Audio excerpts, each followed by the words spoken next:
د 74 سال نه هغه زمواري هغه زمواري په جرګه کې هغه خواتین او هغه ځوانان چې د 74 سال نه په هغې باندې سیاست کېږي کوم لیډر چې راځي نو هغه اوله دی خبره دا کوي چې یاره مونږ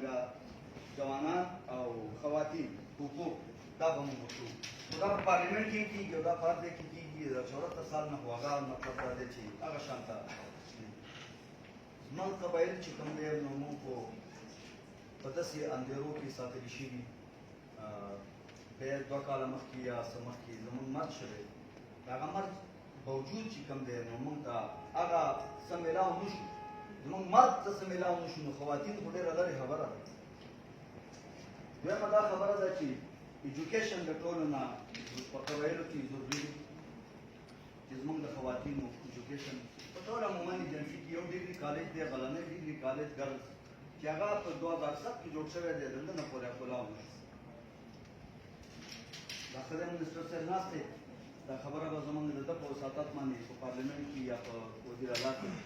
چې هغه داسې کالج جوړ دی چې هغه خلکو چې سټور جوړ کړو څوک چې مطلب ټریننګ سنټر یې جوړوي خو د نن نه پورې په هغې باندې د نن نه 12 سال وړاندې یا 13 سال وړاندې په هغې باندې 15-20 کروڑ روپۍ لګېږي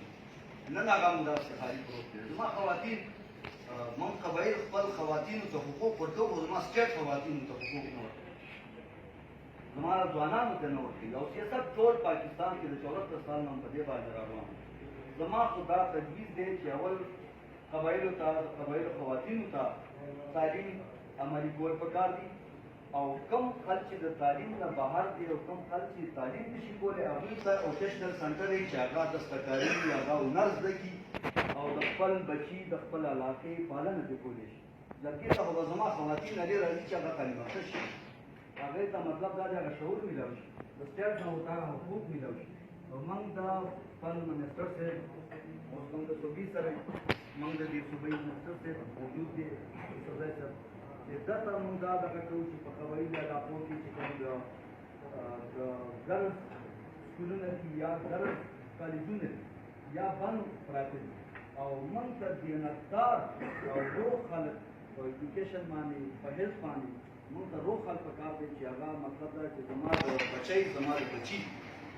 په مخ کې تګ وکړي او هغه د خپل حقوقو پته ورته ولګي او هغه زنانه هغه ما خواتین به په خپله میدان ته راشي چې کله زما بچی قابل شي او زما بچی قابل شي هغه به د خپل حق تپوس کړي او به جرګې ته راځي زیات وخت نه ستاسو